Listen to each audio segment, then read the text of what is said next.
신랑 얼굴 좀 봐. 콧물 닦을 나이에 장가를 가네. 그러게, 애 없고 시집온 꼴이지 뭐야. 눈 내리는 겨울, 8살 꼬마 신랑과 18살 신부의 기막힌 혼례에 사람들은 혀를 찹니다. 하지만 모두가 비웃던 그날 밤, 신방문이 닫히자 집안의 운명을 뒤흔들 엄청난 비밀이 드러나는데요. 철부지인 줄 알았던 꼬마 신랑이 신부의 손을 잡고 건넨 목숨을 건 한마디, 과연 무엇이었을까요? 구름야담의 이야기가 계속될 수 있도록 구독과 좋아요로 응원의 마음을 보태주세요. 자, 그럼 오늘도 감동적인 옛날 이야기 지금 바로 시작합니다. 옛날 옛적 한방눈이 펑펑 쏟아지는 겨울날이었습니다. 천석군 김대감댁 앞마당에는 화려한 혼례청이 차려져 있었습니다. 붉은 비단 장막이 흰 눈과 대조를 이루어 그림처럼 아름다웠지요. 하지만 신부의 마음은 눈보다 더 차갑게 얼어붙어 있었습니다. 18살 신부 서희는 붉은 혼례복을 입고 고개를 숙인 채 서 있었습니다. 족두리가 무거워 목덜미가 뻐근했지만 그보다 더 무거운 것은 앞날에 대한 막막함이었습니다. 서희의 집안은 몰락한 양반가였습니다. 병든 아버지의 약값과 어린 동생들의 끼니를 위해 서희는 10살 아래 꼬마에게 팔려가듯 시집을 오게 되었습니다. 아내를 잃은 김대감은 오랜 병환으로 자리에 눕게 되었고 하나뿐인 아들의 앞날이 걱정되어 서둘러 혼처를 정했던 것입니다. 몰락한 양반가의 딸이라면 어린 신랑을 잘 보필해 줄 것이라 믿었지요. 건너편에는 8살 신랑 김희경이 사모관대를 쓰고 서 있었습니다. 아니, 서 있다기보다는 비틀거리고 있었다는 표현이 맞겠습니다. 몸에 맞지 않는 사모가 자꾸만 눈을 찌르자 이경은 짜증이 난 듯 손으로 사모를 밀어 올렸습니다. 이거 무거워. 꼬마 신랑이 콧물을 훌쩍이며 투덜거렸습니다. 구경꾼들 사이에서 낮은 웃음소리가 새어나왔습니다. 하지만 서희는 웃을 수가 없었습니다. 내 팔자가 이런 것이로구나. 드디어 맞절을 올릴 시간이 되었습니다. 절하시오. 혼례를 주관하는 어른의 호령이 떨어졌습니다. 서희가 허리를 굽혀 절을 올리는데 건너편에서 울음 섞인 목소리가 들려왔습니다.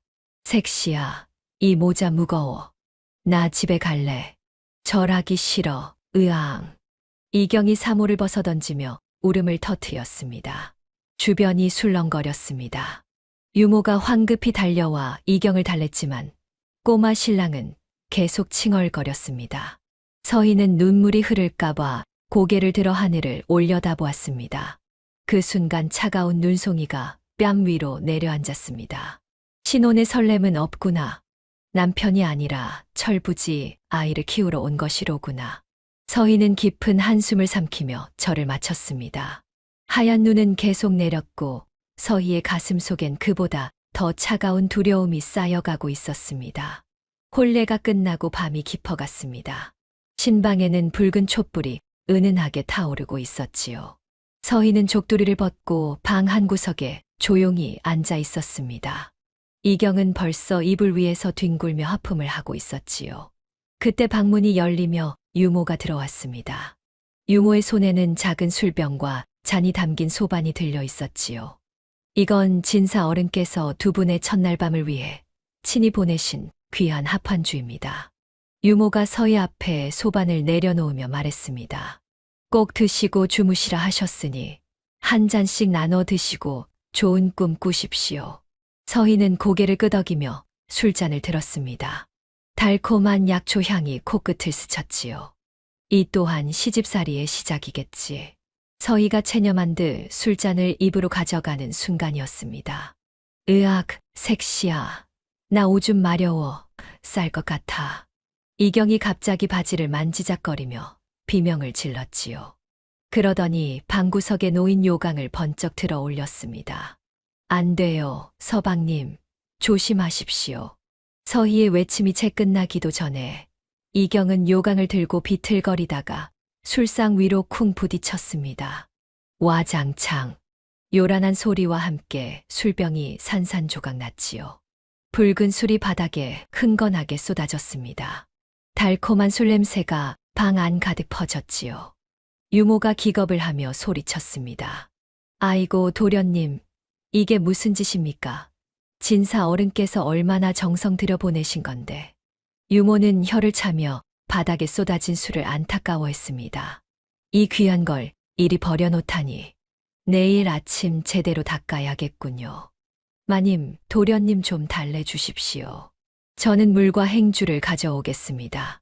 유모는 투덜거리며 밖으로 나갔습니다. 방문이 닫히자 고요함이 찾아왔지요. 서희는 어쩔 줄 몰라 하며 쏟아진 술을 바라보고 있었습니다. 그때였습니다. 방구석 어둠 속에서 조그만 그림자가 움직였지요.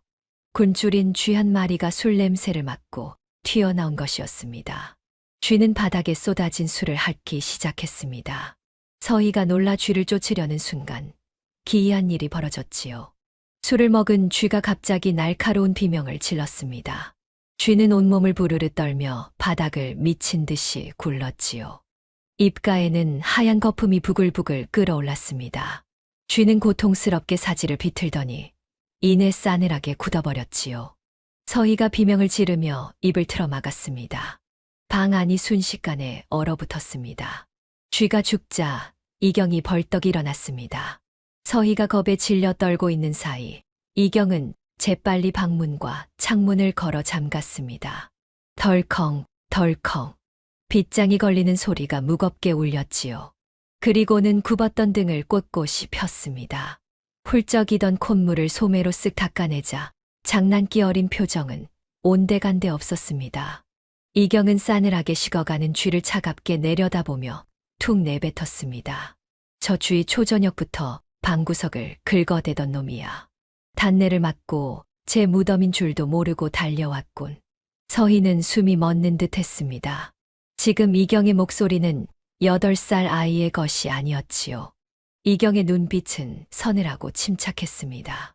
이경이 서희의 떨리는 손목을 꽉 잡으며 낮게 깔린 목소리로 말했습니다. 색시, 놀라지 마라. 서희가 덜덜 떨며 물었습니다. 서방님? 방금. 이경이 죽은 쥐를 가리키며 말했지요. 봤지? 저게 너와 내가 마실 술이었다. 숙부는 매일 내 밥에 독을 타. 아주 조금씩 서서히 죽어가게 말이다. 서희가 경악하며 외쳤습니다. 매일 독을요? 헌데 서방님은 어찌 무사하십니까? 이경이 쓸쓸한 미소를 지었습니다. 왜 내가 밥상머리에서 미친 척 밥상을 엎고 반찬 투정을 했겠느냐. 안 먹으려고 그런 것이다.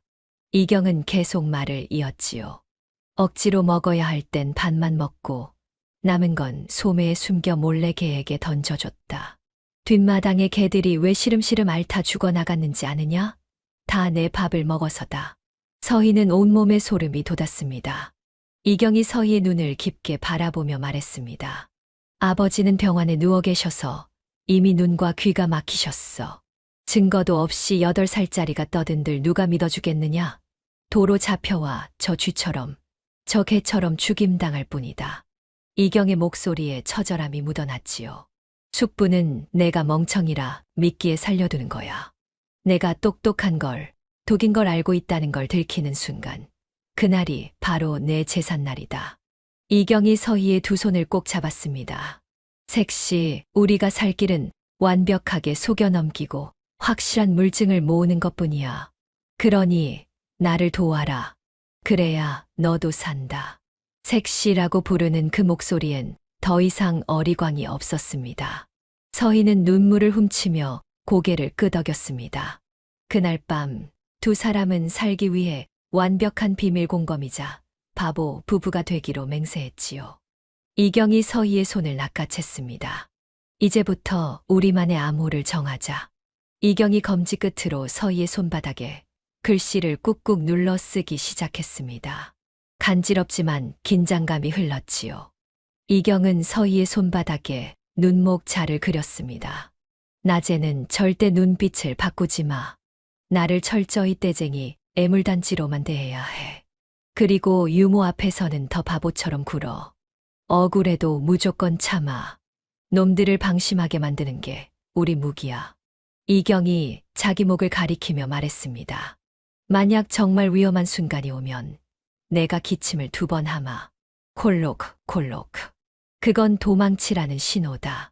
서희는 비장한 표정으로 주먹을 꽉 쥐며 그 약속을 담았습니다. 날이 밝았습니다.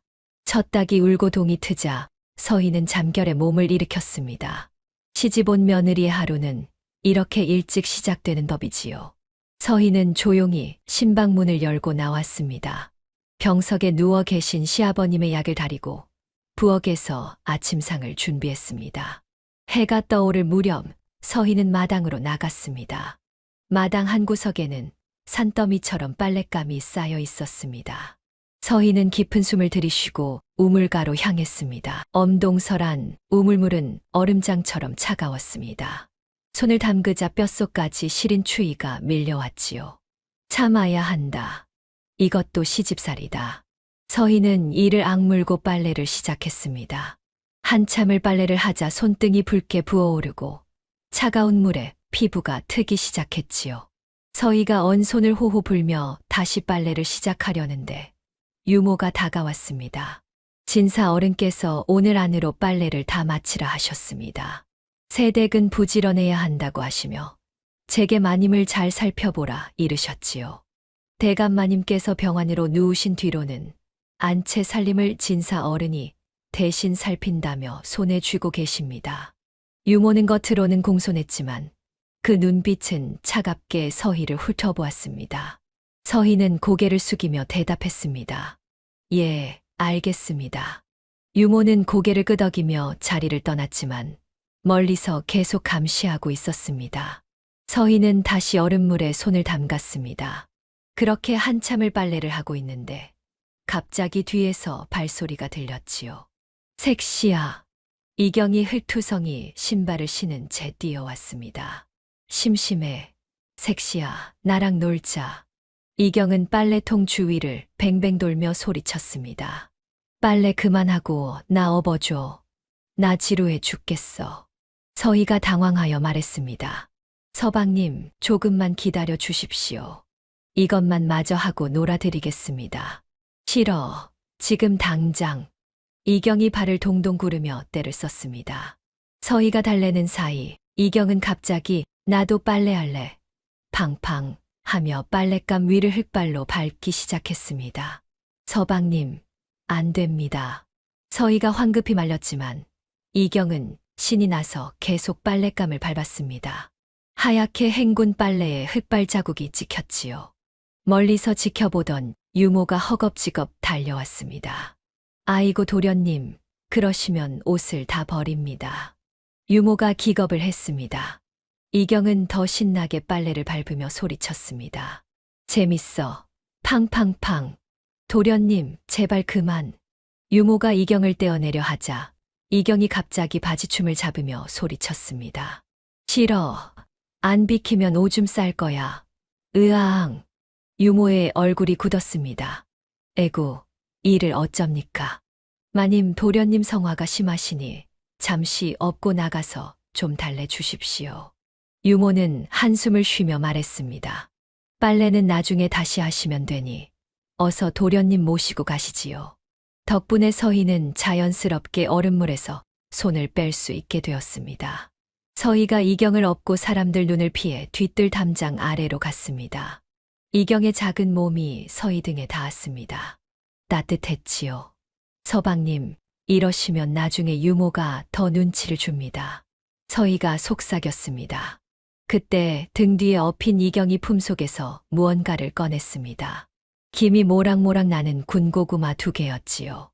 이경이 따뜻한 고구마를 서희의 차가운 볼에 갖다 댔습니다. 따뜻하지. 서희가 놀라 뒤를 돌아보려 하자 이경이 서희 귀에 속삭였습니다. 아까 부엌 아궁이에서 몰래 꺼내왔어. 이거 먹고 손 좀 녹여. 이경의 목소리는 낮고 차분했습니다. 일부러 밟은 거야.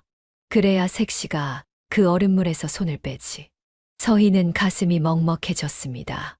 유모 할망구 없을 때 얼른 먹어. 체하니까 꼭꼭 씹어 먹고. 이경이 고구마를 서희 손에 쥐어주었습니다. 서희는 이경의 등에서 전해오는 체온과 군고구마의 따뜻함에 울컥했습니다. 겉으로는 천방지축 꼬마지만 속은 누구보다 자신을 아끼는 낭군님이었습니다. 두 사람은 담장 아래 쭈그리고 앉았습니다. 서희가 고구마를 호호 불어시키자 이경이 말했습니다. 색시, 입 벌려. 서희가 입을 벌리자 이경이 고구마를 한 입 떼어 넣어 주었습니다. 맛있지? 서희가 고개를 끄덕이자 이경이 싱긋 웃었습니다. 서희도 고구마를 떼어 이경의 입에 넣어 주었습니다. 두 사람은 서로의 입에 호호 불어가며 고구마를 나눠 먹었지요. 따뜻한 고구마와 따뜻한 마음이 추운 겨울 아침을 녹여주었습니다. 며칠이 흘렀습니다. 모두가 잠든 야심한 밤, 서희는 촛불 하나를 켜놓고 이경에게 글을 가르쳤습니다. 서방님, 이 글자는 하늘 천자입니다. 서희가 붓으로 한자를 또박또박 써 내려갔습니다. 이경이 고개를 갸웃거리며 물었습니다. 땅지. 서희가 한숨을 쉬었습니다. 아닙니다. 하늘천입니다. 이렇게 쓰는 겁니다. 서희가 다시 글자를 써보이며 이경에게 붓을 쥐어주었습니다. 이경은 붓을 받아들더니 갑자기 서희의 코에 먹물을 톡 찍었습니다. 서방님. 서희가 깜짝 놀라 코를 만졌습니다. 손에 먹물이 묻어났지요. 이경이 깔깔 웃으며 장난을 쳤습니다. 색시 코에 점이 생겼네. 서희는 속상한 마음에 눈시울이 붉어졌습니다. 서방님, 글을 아셔야 사십니다. 제발 진지하게. 그때 이경이 웃음을 멈추고 서희의 손을 잡았습니다. 색시, 울지 마. 이경의 목소리가 갑자기 진지해졌습니다. 나 사실 천자문은 5살 때 다 뗐어. 서희가 놀라 이경을 바라보았습니다. 네.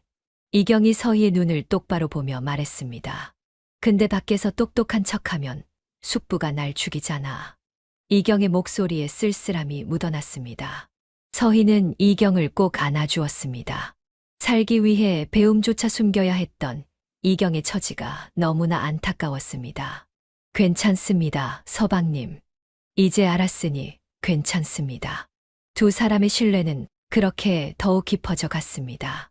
하지만 그들이 모르는 사이 누군가 이 모습을 지켜보고 있었습니다. 창밖 어둠 속에서 하수인이 신방을 엿보고 있었지요. 하수인은 촛불에 비친 두 사람의 다정한 그림자를 보고는 조용히 자리를 떴습니다. 다음 날 아침이었습니다. 김진사의 서재에 하수인이 들어왔습니다. 진사 어르신. 하수인이 고개를 숙이며 보고했습니다. 도련님과 마님이 밤마다 촛불을 켜놓고 뭔가를 하고 있습니다. 무척 다정해 보였습니다. 김진사의 얼굴이 굳었습니다. 밤마다. 예, 어르신. 저것들이 밤마다 쑥덕거리는 게 심상치 않습니다. 김진사가 미간을 찌푸렸습니다. 저 며느리부터 쳐내야겠군. 김진사는 책상을 탁 쳤습니다. 그리고 유모를 불렀습니다. 그날 이후 유모의 감시는 더 노골적이 되었고 사소한 일에도 서희를 몰아붙이기 시작했지요. 며칠 후 마당에서였습니다.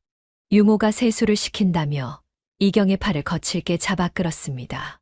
아이고 도련님, 바보같이 가만히 좀 계세요. 유모가 짜증을 내며 이경의 머리를 쥐어박으려 했습니다.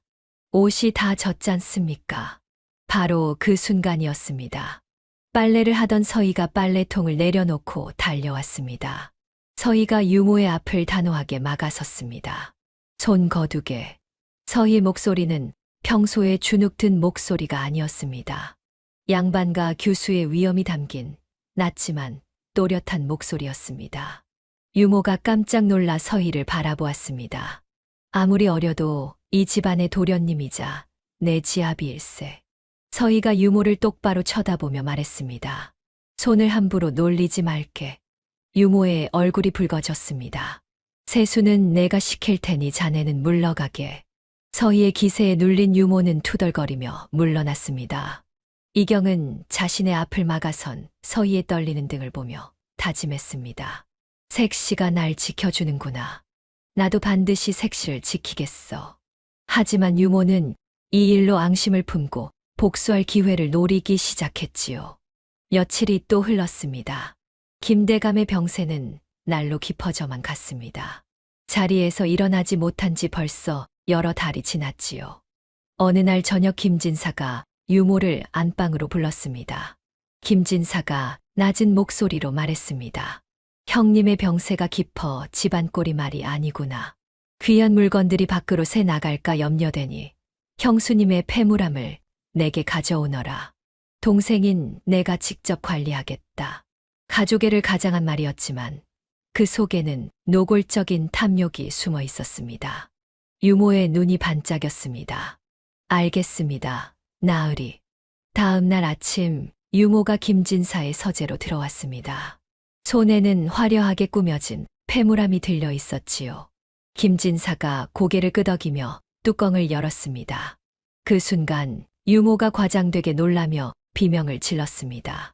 에구머니나 진사 어른, 폐물이 몽땅 사라졌습니다. 폐물함은 텅 비어 있었습니다. 귀신이 곡할 노릇입니다요. 분명 며칠 전만 해도 가득 차 있었는데. 유모가 손뼉을 치며 울부짖었습니다. 김진사가 벌떡 일어났습니다. 뭐라, 집안 단속을 어찌한 게냐. 김진사가 일부러 크게 호통을 쳤습니다. 분명 집 안에 손벌은 나쁜 쥐새끼가 든 게다. 당장 모든 방을 뒤져라. 유모가 황급히 밖으로 나가 하인들을 불러 모았습니다. 진사 나으리 명이시다. 온 집안을 샅샅이 뒤져라. 하인들이 집안 곳곳을 뒤지기 시작했습니다. 안채, 사랑채, 행랑채를 모두 뒤졌습니다. 그리고 마지막으로 서희의 신방으로 향했습니다. 유모가 앞장서서 신방문을 벌컥 열었습니다. 마님, 실례하겠습니다. 유모는 능숙한 손놀림으로 방 안을 뒤지기 시작했습니다. 서희가 놀라 물었습니다. 무슨 일이십니까? 폐물이 사라졌습니다. 혹시나 하여 모든 방을 뒤지는 중입니다. 유모가 이불을 들어 올렸습니다. 바로 그 순간이었습니다. 짤랑, 짤랑. 이불 밑에서 옷가락지와 비녀가 쏟아져 나왔습니다. 유모가 입을 크게 벌리며 소리쳤습니다. 세상에, 여기 있습니다. 유모가 폐물들을 주워들며 극적으로 외쳤습니다. 얌전한 고양이 부뚜막에 먼저 올라간다더니. 아기 마님, 어찌 이러셨습니까? 서희의 얼굴이 새하얗게 질렸습니다. 저는 모르는 일입니다. 서희가 황급히 손을 내저었습니다. 억울합니다. 제가 한 일이 아닙니다. 하지만 유모는 이미 폐물을 들고 밖으로 뛰어나갔습니다. 나으리 찾았습니다. 마님 방에서 찾았습니다. 김진사의 서재로 달려간 유모가 폐물들을 내밀었습니다. 김진사가 폐물들을 보더니 얼굴을 붉히며 노발대발했습니다. 가문의 법도가 엄하거늘 갓 들어온 며느리가 시어머니 유품에 손을 대. 김진사가 호통을 쳤습니다. 여봐라, 당장 저것을 마당으로 끌어내 멍석마리를 하여라. 하인들이 서희를 거칠게 잡아 끌었습니다. 억울합니다. 진사 어른. 서희가 울부짖었지만 하인들은 듣지 않았습니다. 서희는 마당 흙바닥에 내동댕이 쳐졌습니다. 하인들이 몽둥이를 들고 서희를 위협하며 다가왔습니다. 서희는 눈을 감았습니다. 이제 끝이구나 생각했습니다. 바로 그 순간이었습니다. 색시야. 어린 목소리가 비명처럼 터져 나왔습니다. 이경이 방에서 맨발로 뛰어나왔습니다. 안 돼, 색시. 이경은 하인들 사이를 비집고 달려와 바닥에 쓰러진 서희의 몸 위를 자신의 온몸으로 덮어 끌어안았습니다. 때리지 마. 우리 색시 때리지 마. 이경이 서희를 꼭 안으며 울부짖었습니다. 내가 그랬어. 엿사 먹으려고 내가 훔쳤단 말이야. 하인들이 당황하며 물러섰습니다. 도련님, 비키십시오. 하인들이 이경을 떼어내려 했습니다. 내가 했어. 색시는 몰라. 나 혼자 한 거야. 이경이 서희의 옷자락을 꽉 잡고 소리쳤습니다. 색시 말고 나를 때려. 으앙. 하인들이 이경의 팔을 잡아당겼습니다. 도련님, 정말 비켜주십시오. 이경은 끌려가면서도 서희를 놓지 않았습니다. 거친 흙바닥을 뒹굴며 버텼지요. 이경의 종아리와 무릎이 돌에 쓸렸습니다. 피가 배어 나오고 멍이 들기 시작했습니다. 서희가 이경을 보며 눈물을 쏟아냈습니다. 서방님, 안 됩니다. 제발. 하인들은 어쩔 줄 몰라 멈칫거렸습니다. 귀한 독자가 다치고 있었으니까요. 김진사는 난처한 표정을 지었습니다. 조카를 때릴 수는 없었습니다. 겉으로나마 조카를 아끼는 숙부의 모습을 보여야 했으니까요. 독한 것들 같으니라고 김진사가 혀를 차며 손을 내저었습니다. 내 조카 봐서 이번만 넘어가 주는 것이다. 하인들이 물러나자 서희가 이경을 꼭 안아주었습니다. 서방님, 괜찮으십니까? 서희가 떨리는 손으로 이경의 상처를 만졌습니다.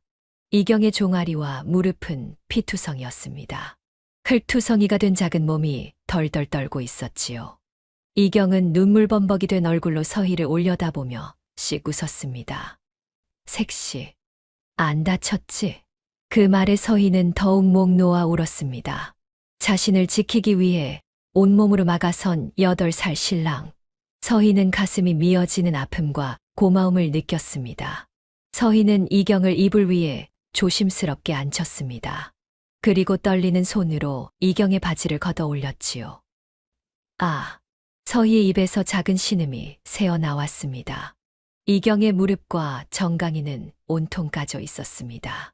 서희를 감싸고 흙바닥을 구르느라 생긴 상처였지요. 피딱지가 군데군데 앉아 있었고 시퍼런 멍도 들어 있었습니다.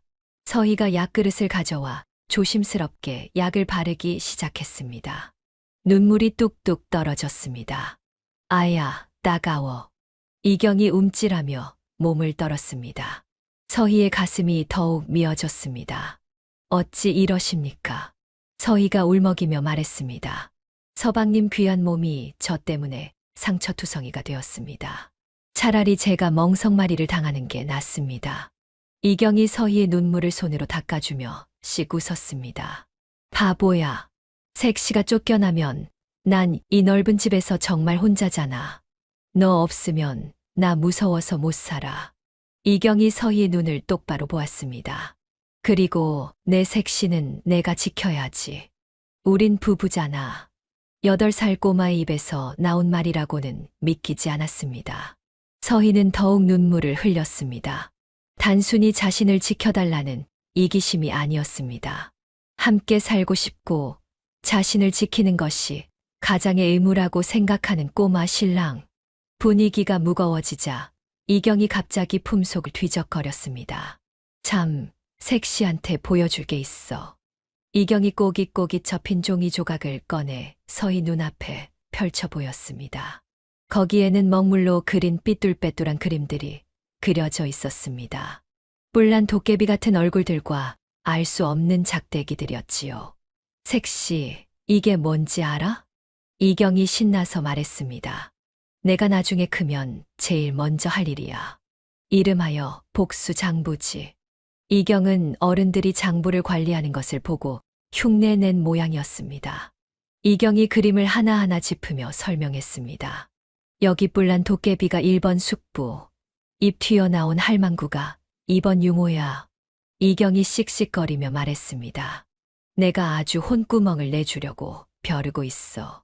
서희는 8살 신랑의 엉뚱하고 귀여운 발상에 눈물 맺힌 눈으로 푸아 하고 웃음을 터뜨렸습니다. 서방님, 참으로 무섭고 든든하십니다. 이놈들이 벌벌 떨겠습니다. 서희가 웃자 이경의 표정이 순식간에 진지하게 바뀌었습니다. 웃지 마. 이경이 서희를 똑바로 바라보며 말했습니다. 난 진심이야. 내 사람 건드리면 다 가만 안 둬. 두고 봐. 이경의 눈빛은 작지만 단단했습니다. 서희는 그 눈빛에서 훗날 자신을 지켜줄 거목의 모습을 보았습니다. 기다리겠습니다, 서방님. 언제까지고 기다리겠습니다. 그날 밤 두 사람은 서로를 지키겠다는 약속을 다시 한번 마음속 깊이 새겼습니다. 며칠이 흘렀습니다. 폐물 도난 사건이 실패로 돌아가자 김진사는 속이 부글부글 끓어올랐습니다. 어느 날 아침 김진사는 새로 지어 입은 화려한 비단옷을 차려입고 마당을 거닐고 있었습니다. 마침 그때 서희가 빨래를 하러 우물가로 가고 있었지요. 에이, 재수없게 아침부터. 김진사가 서희를 보자마자 인상을 찌푸렸습니다. 내년이 들어온 뒤로 집안에 마가 끼었어. 김진사가 비단옷을 뽐내며 서희 앞을 가로막았습니다. 밥값도 못하는 주제에 어딜 고개를 뻣뻣이 드느냐. 서희는 고개를 더욱 숙이고 묵묵히 견딜 수밖에 없었지요. 대답이 없어 귀머거리가 됐어. 김진사가 계속 트집을 잡았습니다. 바로 그때였습니다. 마당 한 구석에서 흙장난을 하던 이경이 이 광경을 목격했습니다. 이경의 눈빛이 차갑게 가라앉았지요. 주위를 둘러보니 마당 한편에 새까만 흙탕물이 웅덩이처럼 고여 있었습니다.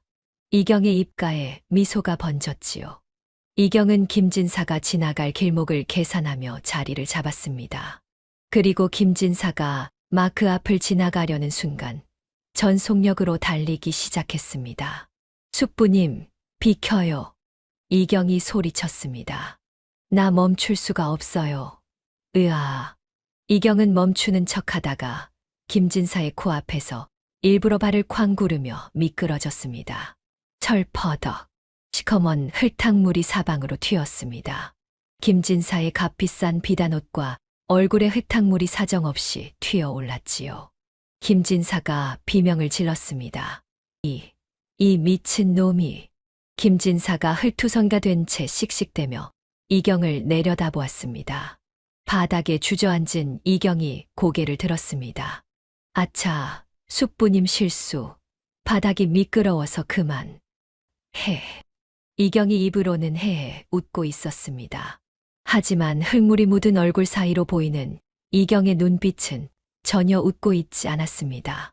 마치 한 번만 더 내 색시 건드려 봐라고 말하는 듯한 맹수 같은 살기가 어린 섬뜩한 눈빛이었지요.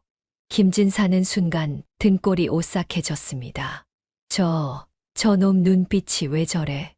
김진사는 무의식적으로 뒷걸음질 쳤습니다. 8살 조카에게서 느껴지는, 처음 느껴보는 공포였습니다. 에이, 재수가 없으려니. 김진사가 옷을 털며 황급히 자리를 떴습니다. 김진사가 사라지자 이경이 툭툭 털고 일어났습니다. 서희가 놀라서 달려왔습니다. 서방님, 괜찮으십니까? 이경이 서희의 소매를 잡고 서희의 귀에 속삭였습니다. 색시야, 봤지? 이경이 씩 웃으며 말했습니다. 그 장부에 적힌 1번. 오늘 반쯤 해결했어. 서희는 이경을 바라보았습니다. 복수 장부가 단순한 낙서가 아니었습니다. 이경은 진심이었고 실천하고 있었습니다.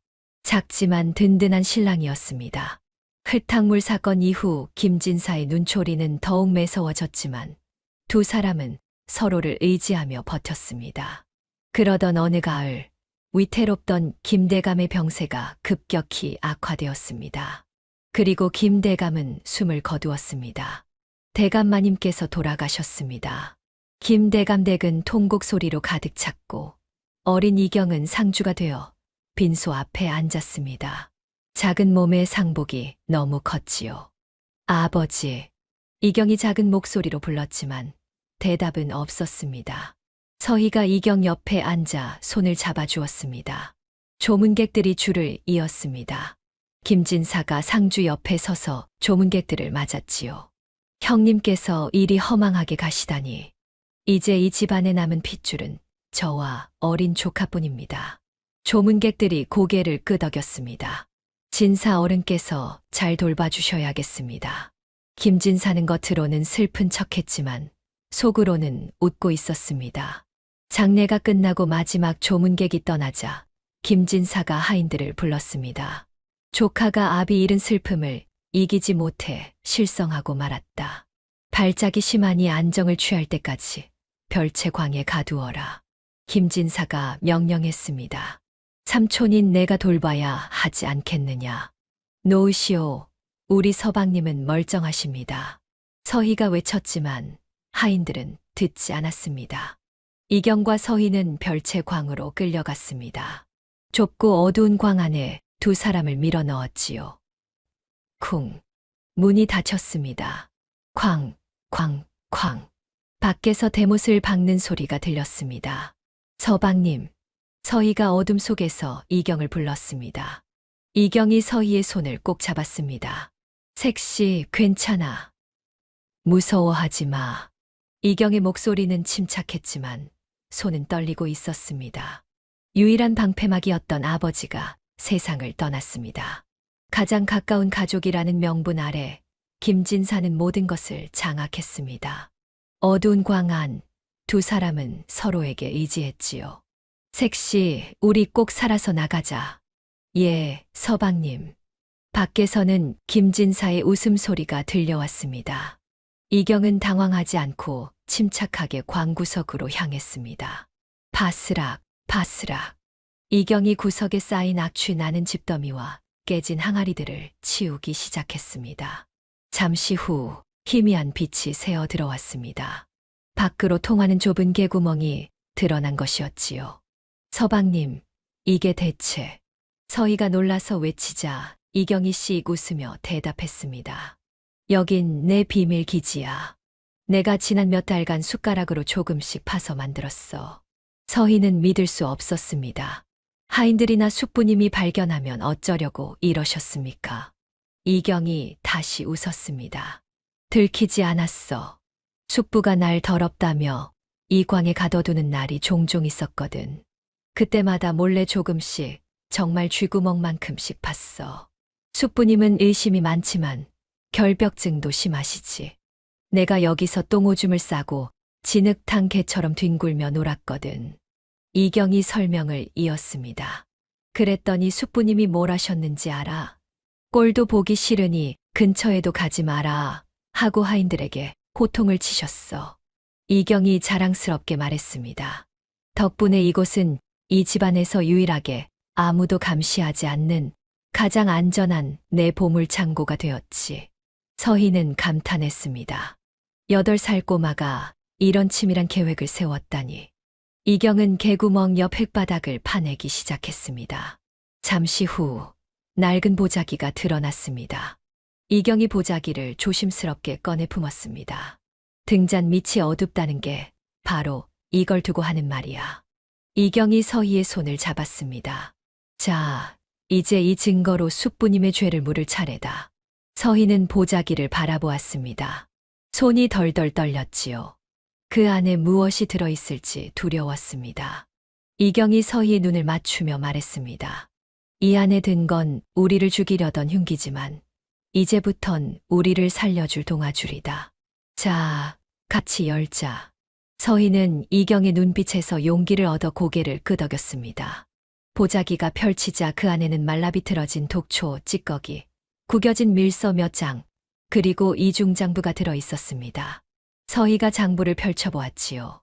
김진사가 집안 재산을 빼돌린 증거 밀서에는 김진사의 필체로 조카놈을 조용히 처리하라. 들키지 않게 라고 적혀 있었습니다. 서희는 몸서리를 쳤습니다. 서방님, 이 증거들을 어떻게? 이경이 씩 웃었습니다. 숙부방의 곶감을 훔쳐 먹으러 들어가는 척하며 몰래 빼돌린 거야. 엿바꿔 먹는 척, 바보짓 하는 척하면서 몇 달간 하나씩 모았어. 서희는 눈물이 핑 돌았습니다.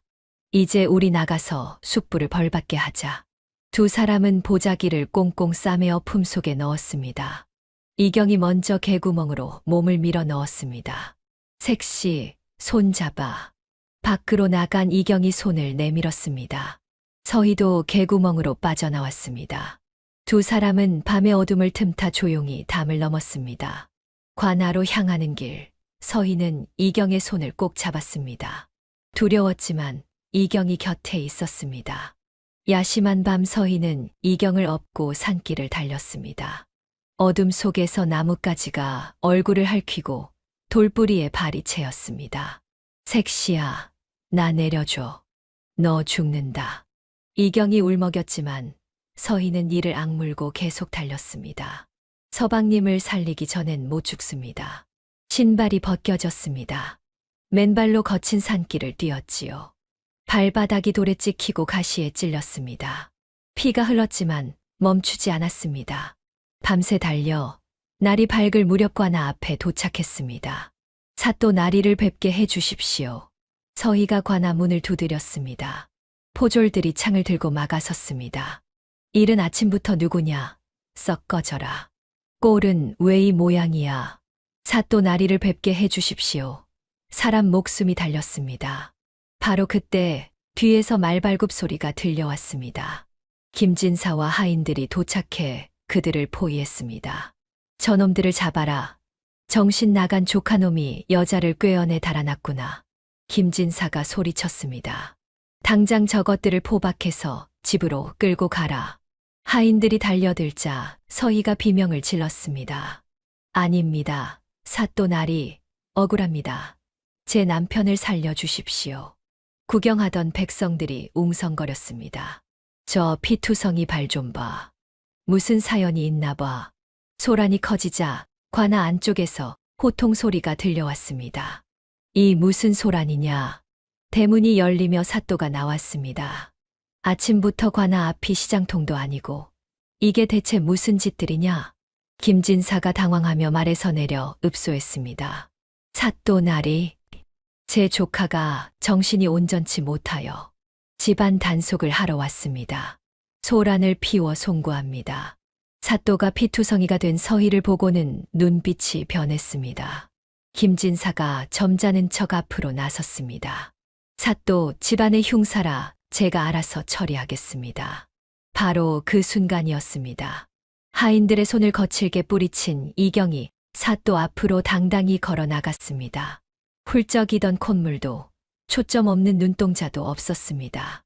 이경은 서늘하고 위험 있는 눈빛으로 김진사를 노려보았습니다. 그리고 또랑또랑한 목소리가 관아 앞마당에 쩌렁쩌렁 울렸습니다. 시신체발부 수지부모라 하였거늘 조카의 밥에 독을 넣어 부모가 주신 몸을 상하게 한 것이 사람이 할 짓입니까? 구경꾼들이 술렁거렸습니다. 이경이 계속 말했습니다. 또한 군군신신 부부자자라 했습니다.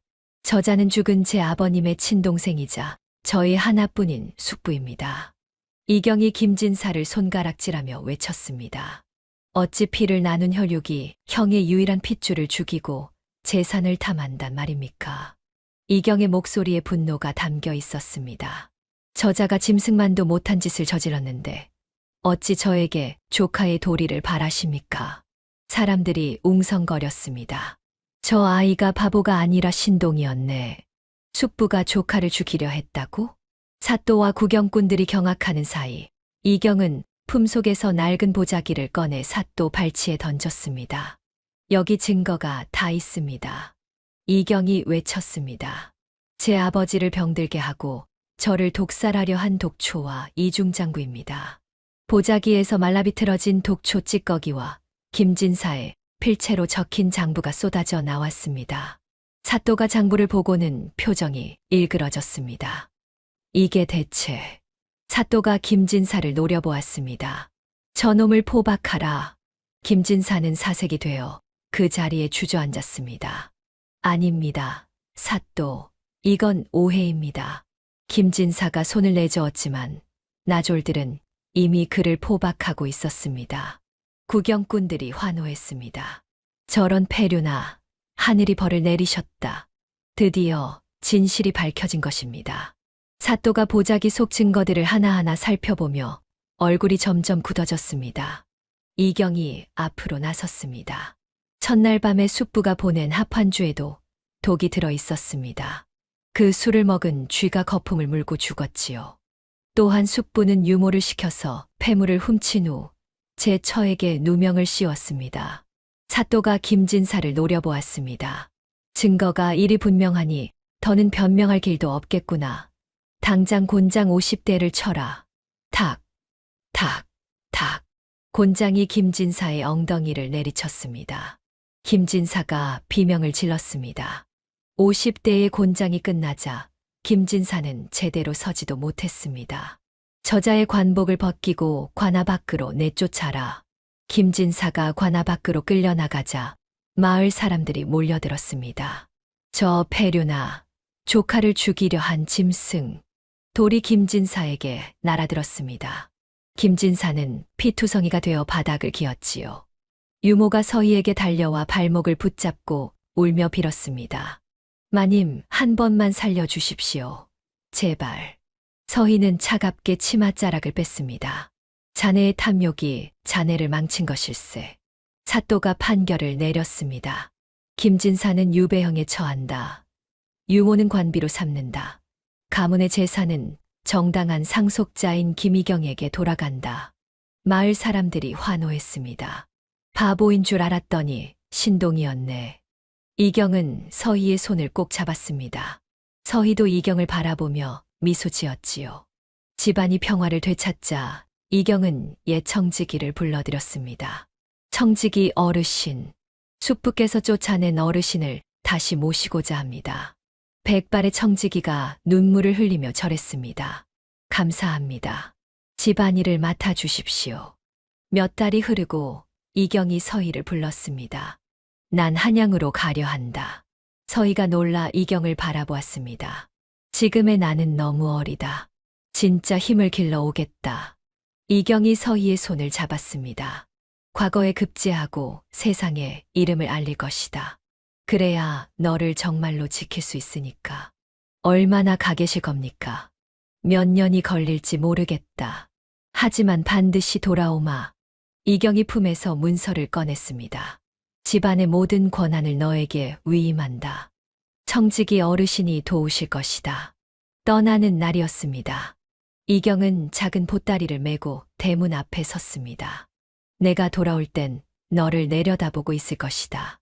이경이 씩 웃었습니다. 서희가 고개를 끄덕이자 이경이 돌아서서 걸어갔습니다. 작은 뒷모습이 점점 멀어져 갔지요. 서희는 눈물을 닦으며 속으로 다짐했습니다. 서방님, 제가 집안을 잘 지키겠습니다. 세월이 흘렀습니다.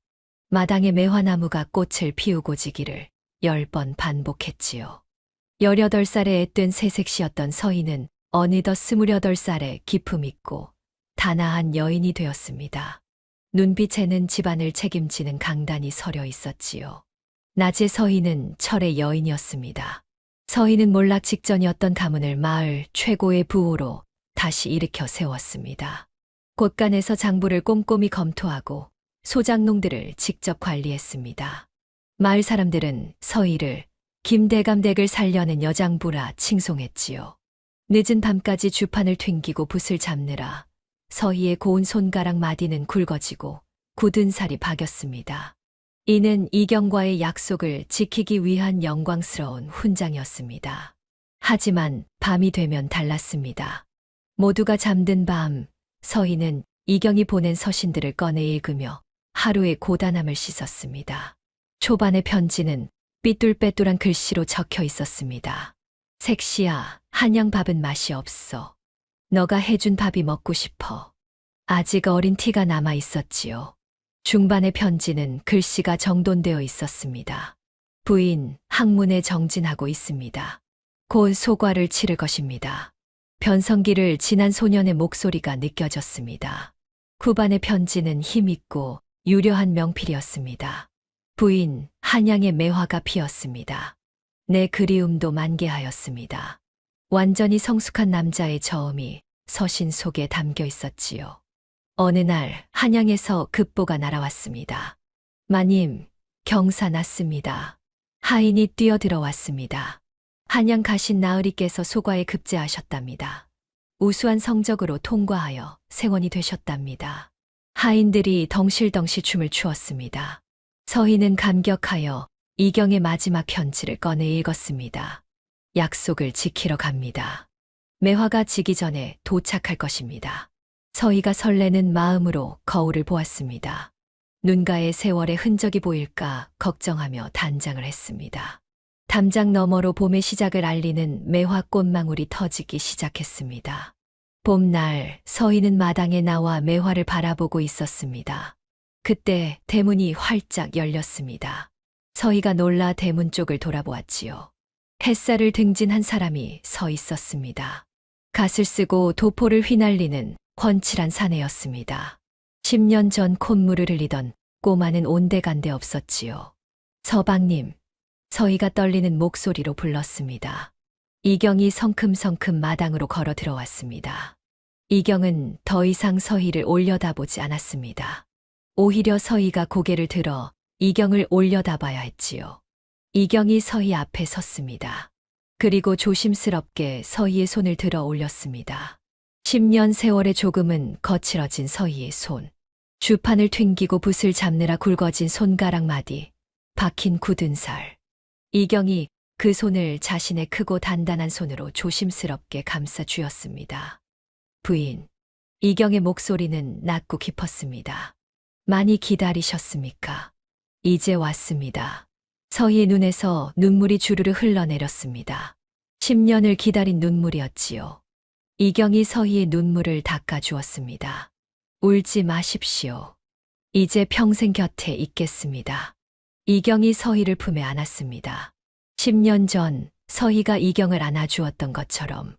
하지만 이제는 이경이 서희를 안아주었습니다. 마당의 매화가 바람에 흩날렸습니다. 꽃이 피 두 사람 위로 소복이 내렸지요.